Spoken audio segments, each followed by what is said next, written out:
Beat me up, Scotty. Thought I was capping when I asked her what happened. The world was ours and you just went and vanished. Blame myself, I'm known for causing damage. Pride from both sides, we was destined for crashing. First time we locked lips, it was magic. What's up, everybody? Breezy bringing back with another video. Today it is a death battle. This is Winter Soldier versus Red Hood, Marvel versus DC Comics. Now, I know, and I am a fan of both Winter Soldier and Red Hood, so this is gonna be hard for me to decide which is which. For now, I'm gonna stay neutral because, like I said, I know both of them, and they're both really, really good. I don't know who's gonna win this. So hopefully by the end of the breakdown, I get to decide, I get to be on a team or something. Who knows? It may come, it may not come. But for now, me neutral. Without further ado, let's just get to it.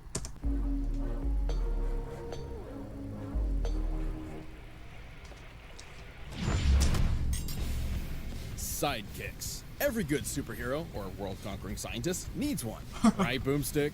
That's right. Hey, I think we all know which one of us is the real sidekick here. Such as the Winter Soldier, Marvel's brainwashed assassin. And Red Hood, DC's resurrected Robin turned vigilante. He's Wiz and I'm Boomstick. And it's our job to analyze their weapons, armor, and skills to find out who would win a death battle. It's live action too, I forgot that. World War II. As strange as it is to name a war a sequel like some sort of movie, it was a time of turmoil across the globe. The brave and patriotic did their part, including one James Buchanan Barnes, known by his friends as Bucky.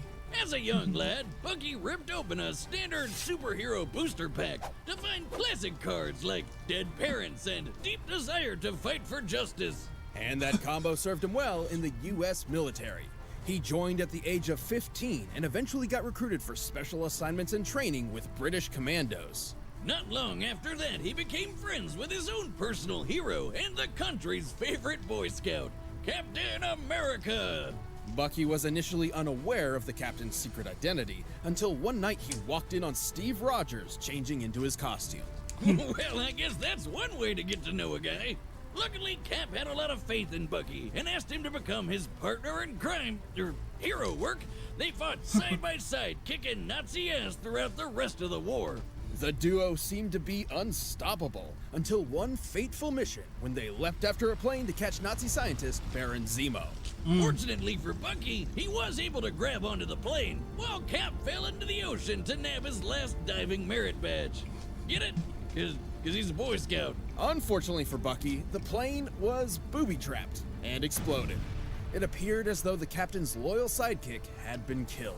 But the ones we love in comic books never truly leave us. Sometime after the war, a Russian submarine discovered Bucky's body preserved in the icy waters of the English Channel. They decided to scoop him up and experiment on him. 'Cause why not? Who could pass up a free body you found? Even if it was missing an arm. Bucky's training and experience made him the perfect candidate as the ultimate assassin. And after they revived and brainwashed him, they outfitted him with a shiny new bionic arm, turning Bucky into the Winter Soldier. Along with this new persona, the Winter Soldier sported a sundry of skills throughout his career that made him a killing machine. He's 94. For starters, he was but he injected with the 30. Infinity Formula, which permanently increased his physical ability to an enhanced state. This made him quite the formidable foe even for Captain America, a foe who seemingly abandoned the values the duo previously shared. These two have fought plenty of times, and Bucky's been able to hold his own against his former partner. His advanced strength and speed, coupled with his knowledge of various fighting styles, make for a lethal combination. He's skilled in everything from hand-to-hand close-quarters combat to an impressive arsenal of ranged weaponry.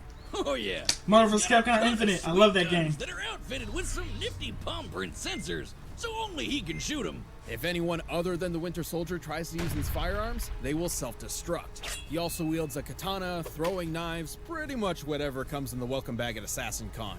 John Wick. Good time at ASCON. But we can't forget his most iconic piece, the arm. Well, I mean, it's definitely the coolest metal arm I've ever seen. What about mine? I made it myself. Come on, Wiz, look at that thing. His is super buff. Plus, it's got a flamethrower, a retractable blade. It can emit electric charges, and it's so strong, knives break on impact. It's not about the size of the arm, it's how you use it. Well, sure, it's strong, but it's not indestructible. No, it's not. It's been torn up by a vibranium sword. Wait. I thought the arm was made of vibranium. The new You're one thinking was. of the movies. In the comics, Bucky did not receive a vibranium arm birthday present from T'Challa. Ironically, his arm Birthday is made present? up of strong but unspecified metals, likely a form of titanium alloy similar to the Iron Man suit. Even without vibranium, it's tough to keep up with Bucky. He took a direct shot from Iron Man's repulsor blast, which was strong enough to tear through a helicopter moments later. And consider the heroes he's battled: Wolverine, Daredevil, Iron Man, and obviously Captain America. It's a shame Bucky and Cap were at odds for so long. They should have just knocked him on the head real good. That's the scientific way to get people to remember who they are, right? Or you can use a cosmic cube to rewrite their memories. That's what Captain America did to save Bucky. Who was so pissed off, he just straight up crushed the cube with his bare bionic hand. While this brought him back, Bucky wasn't the same man who went into those icy waters. His remorse for his crimes was tough to overcome, and he would always wonder if he's done enough good to finally redeem himself. But thankfully, it was hard to shake everything he learned from his hero, Steve. Bucky returned to fighting for justice, and even took up the shield himself for a while. Yep. Proving that, despite his sordid past, Bucky's persistence and resilience makes him a hero in his own right. I remember this. Oh, I thought he was gonna say it. When Tails! you think of the word Diddy Kong. sidekick, who immediately comes to mind? You. It's you. No, Robin, the boy wonder, Batman's iconic crime-fighting partner. Yeah, it's a close second. Too bad the Cape Crusader's sidecar has been a revolving door of orphans and acrobats. Not Yeah. including alternate universes and what-if stories, Batman has taken 5 different Robins under his bat wing. Some Yep. moved on to pursue a superhero career of their own. Nightwing. Others didn't turn out so lucky. Enter Jason Todd. This poor kid was given the short end of the stick, and then the fans beat him to death with it. Jason Yeah. grew up on the streets of Gotham, getting by through a life of petty crime, until eventually running into the Batman himself. By trying to steal the rims off the Batmobile. This kid's got some serious balls. I mean, you can't exactly look at the damn Batmobile and mistake it for someone else's car. Bruce had recently split up with the first Robin, Dick Grayson, and was on the lookout for a new sidekick. Impressed by Jason's scrappiness and latent ability, he had the 12-year-old suit up. Yes, he really He was 12. Yikes! Well, creepy child abducting habits aside, Bats hoped he could live up to the last Robin. Too bad this was a literal dick measuring contest that Jason had no chance in. Despite some moderate success, Jason wasn't exactly an 83 extraordinary kills. Robin. Wow. And the fans saw it too. In an unprecedented move, DC asked their readers to vote on whether or not Jason Todd would live or die. Yep, they voted to kill the shit out of that kid, Joker style. On an unrelated note, if you want to see Wiz die a horrible, gruesome death that will lead to some serious mental health issues, call 555-2337 or 555-BEER. Jason Todd was dead. Yeah. Until Superboy Prime punched a hole in the fabric of reality and accidentally brought him back. True story, don't ask. And after a dip in a magic hot tub, the Lazarus Pit, Jason was back in top form. Take that, readers! Your contribution means nothing! Resolve renewed, Jason donned a new identity inspired by his own killer, the Red Hood. While the freaky death pit did bring him back stronger and faster, it turns out resurrection comes at a price. Jason was already a hothead, but Red Hood had a serious temper with violent outbursts. He wasn't alright in the noggin. But he had a goal: destroy Batman and show him his humane methods were unfit for saving Gotham City. If Bats had actually killed the Joker way back when, he never would have killed Jason in the first place. For a raging psychopath, he's not exactly wrong. Where Batman failed, Jason was up for the task. He pushed himself to become a killing machine even Bruce would have a tough time keeping up with.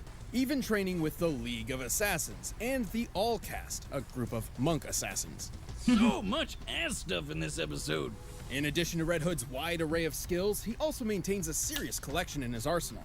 Most obviously, his armored cowl. While it provides him with sturdy protection, the sensors within also allow him to scan his surrounding area, neutralizing any potential stealth threats. Plus, the hood can also explode, so That's convenient. Sounds like my new hangover recipe. On top of the red chrome dome, Jason packs all sorts of knives, explosives, guns, and he even wants some of these weird magic swords called the All Blades to fight off supernatural threats. But probably most important is his continual use of venom. Wait. What's the symbiote doing here? Not that No, Venom. the venom drug. It's what Bane uses to get all, swole. Wiz, have you ever been to the gym? Like, even once? Dummy. I'm here to carry your arbitrary burdens. Venom is an addictive steroid that increases strength and stamina tenfold. A normal dose also affects Bane the can't mind, stop dumbing using it it. down and causing bouts of rage. But Jason's... Superpowers, here I come! Oh, no. You can call me the Red Neck! No, you're supposed to inject it! Ugh.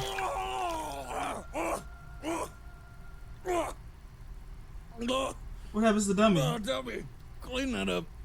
Using Venom has made Red Hood strong enough to fight off monsters twice his size, tear through alien tendrils, and even once break the grip of Supergirl. He can hold up a small part of a collapsing building, dodge bullets. It's DC and even once steroids. survived an all-cast ritual called the Cleansing, which no human has been able to do in over 1,000 years. And while it was difficult to determine if this feat was due to Jason's worthiness or stubbornness, it's safe to say that either way, he's a tough guy. Tough enough to punch through a submarine hull, or at least he carries enough explosives to blow a hole through it. Either way, I wouldn't want to go one-on-one with this guy. Red Hood also has plenty of that bat-like stealth ability to match his brute strength. He was able to sneak away from Supergirl. Even Bruce will be proud of that one. Despite how Jason tried to kill him. But the Red Hood failed, and was left to re-examine his own personal code. He ultimately decided to be a hero again, albeit a very conflicted one. He even teamed up with Bats and even worked alongside other Robins. He also leads a group of ragtag heroes called the Outlaws. The roller coaster of Red Hood's crime-fighting career has, at best, landed himself in that anti-hero sweet spot, and at worst, made him a violent vigilante who takes the law into his own hands. Those are the heads of all your lieutenants. That took me 2 hours. You want to see what I can get done in a whole evening? All right, the Oh, bets are man, set. I don't We've run the data know. through all possibilities. I can't decide. I'm just gonna watch. Post-pounding shows with assassins like these. Check out. Come on. Yo, Barbie. Jason, it's me. What do you want, Bruce? 8 assassins from the League of Shadows were gunned down 2 miles from your current location. Sounds like a party. They were all shot with rounds from a modified M4. A gun I know is in your arsenal. As much as I'd love to take credit for that one, That it wasn't him. Don't lie to me. It wasn't me, Bruce. But you know what? You can count on me to crack the case. In fact, I believe there's a bit of evidence that demands my attention right now. Jason.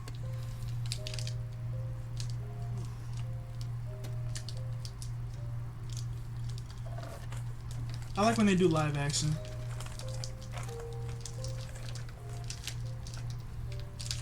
That looks so good.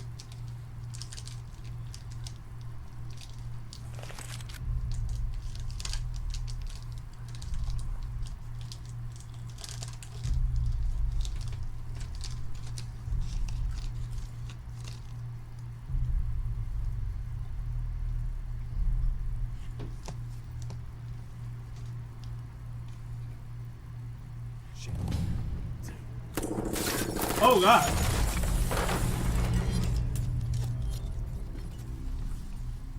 Here we go.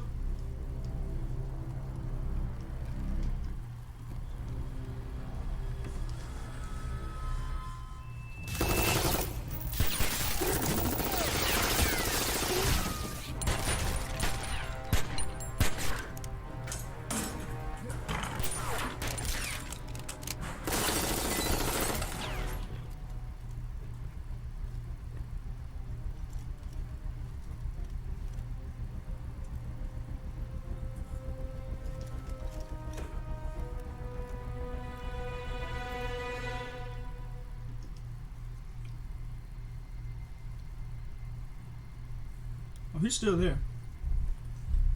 Hiding.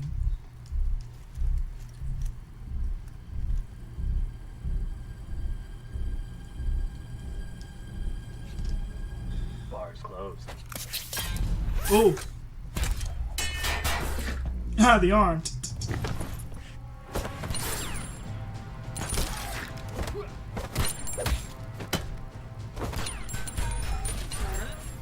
That's like Civil War.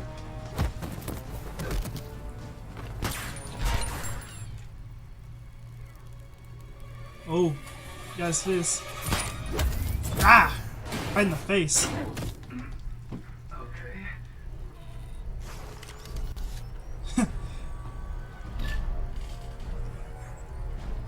Gone. I knew it. Knife. Knife fight.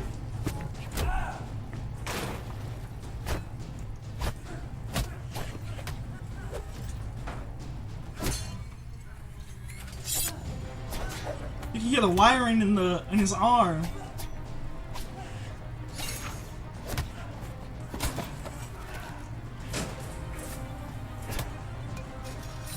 Ooh, scratch the mask.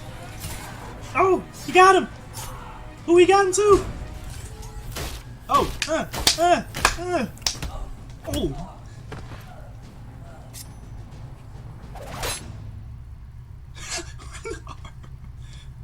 Oh, he mad. Ugh. My turn.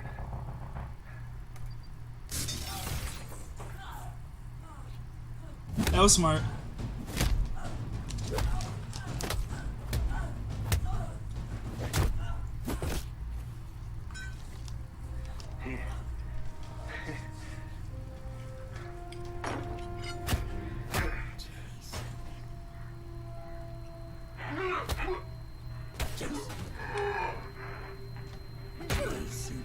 What the heck?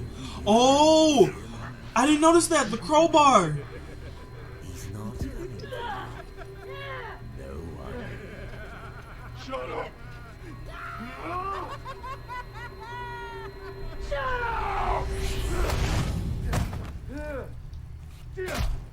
Ooh, right in the head. It's like the venom.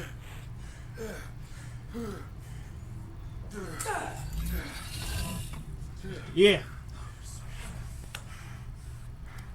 Yep, take the venom. Sorry, Bruce.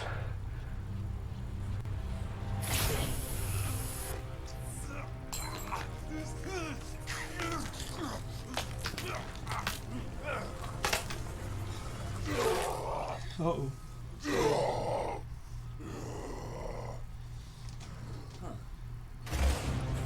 God! They're dead.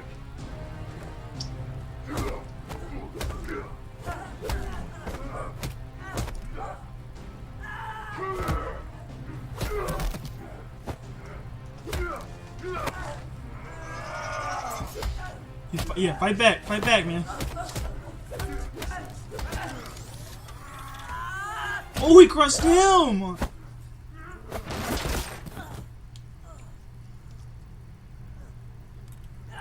Ah.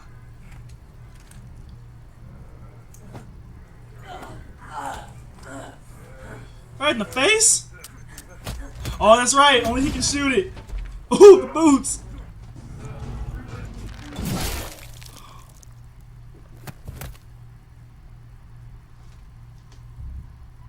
This is Agent Barnes. Target eliminated. Moving on.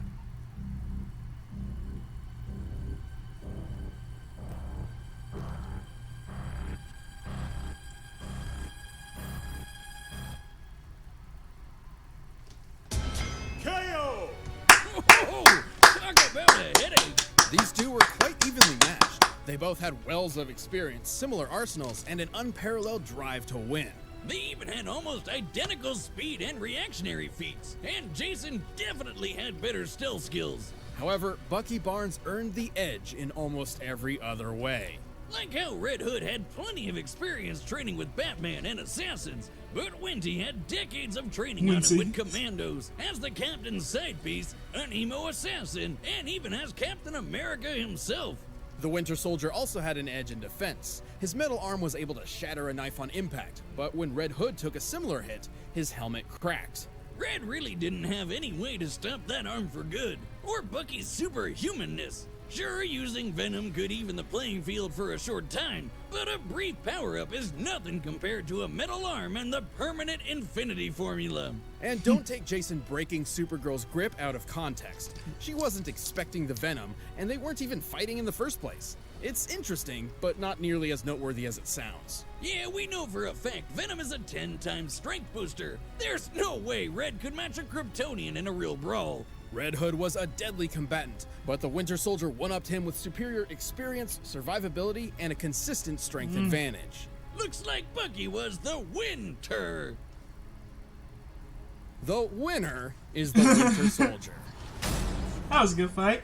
Thanks for watching this episode of Death Battle. Come back next week to see previews of our upcoming matchups. If you want to watch more stuff, you can click the boxes right around here, and you can always pick up some TV merch at store.roosterteeth.com. Who's next?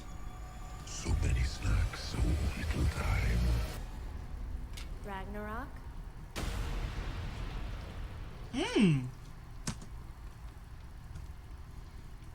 Okay.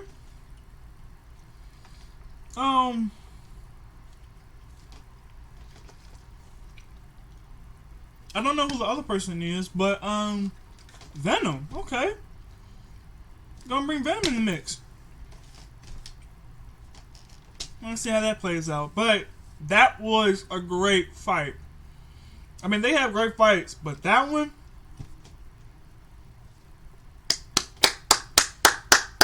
that was a great fight. Alright, guys. If you guys like this video, give it a like, comment down below, tell me what you think, share it with your friends and enemies, subscribe to the Cuzzo's channel and turn on the bell so you never miss a video. And last but not least, peace. Know I'm the real thing. I hate to jump out of the window so soon, but I can't stop mistaking that smile for a moon. Got me in tune, bittersweet when I hear that song. All is well when she home, baby, it's been too long. What can I do to make up for how you feel now? She said it's made up. You here now.